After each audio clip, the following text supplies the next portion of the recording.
Electrolysis is electrical current flow through a liquid which causes chemical changes. Yes, you did hear that correctly. Current flowing through a liquid. Now, not all liquids can conduct. The liquid can be a molten ionic compound or an aqueous solution. In either case, it must be able to carry current. Let's take a common example, table salt. If you heat sodium chloride to over 801 degrees Celsius, it will melt. The liquid will contain free-flowing positive sodium ions and negative chloride ions. This simply means that sodium and chloride ions are free to move within the liquid sodium chloride. Positive ions are called cations. Negative ions are called anions. Now consider putting two electrical conductors into the liquid. Copper would be good as it has a higher melting point. Nothing happens to the ions at this point, but if we connect the two bits of copper to an electrical cell or power supply, then things start to get interesting. We do need to sidestep for a moment to look at electrical current in a metal. From our lesson Behaviour of Metallic Structures, we know that electrons in a metal aren't bound to particular atoms. They form a sea of electrons that can move easily if a potential difference or a voltage is applied across it. This could be from an electrical cell or a battery. The electrons will begin to drift towards the positive terminal of the battery, and this is what happens when current flows. Current is the movement of charge. In this case, electrons. Now, let's go back to our molten sodium chloride. We've added our copper wires, let's call them electrodes, and now we'll connect these to an electrical cell. The electrons will start to flow in the wires, and this will cause one electrode to become positively charged and the other negatively charged.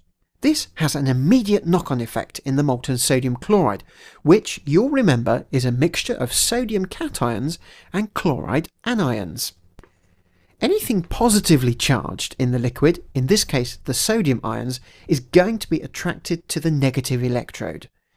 And anything negatively charged, in this case the chloride ions, is going to be attracted to the positive electrode. This is because opposite electrical charges attract. When the ions meet the electrodes, electron exchange happens, and this triggers a chemical reaction. Solids can form, gases can be given off, and new solutions can be left behind. It all depends on the liquid and what material the electrodes are made from. There is more detail about this process in our lesson Interpreting Electrode Equations. There are special names for the electrodes, which are usually metal plates with a larger surface area than a piece of wire.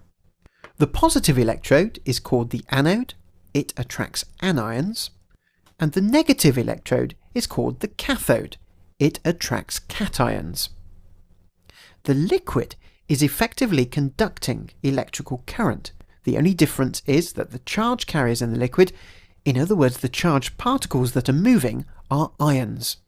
If a liquid has free-moving ions and can conduct like this, it is called an electrolyte.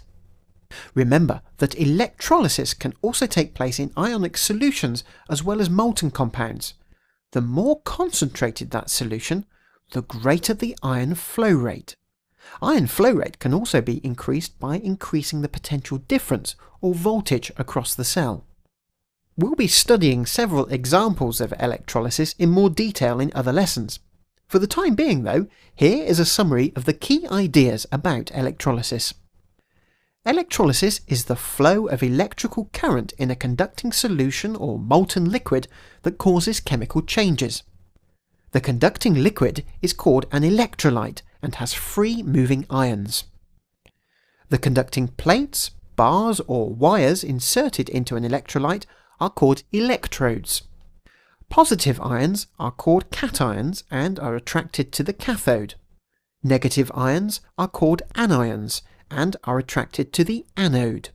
When current flows in an electrolyte, it is the ions that move and carry the electrical charge.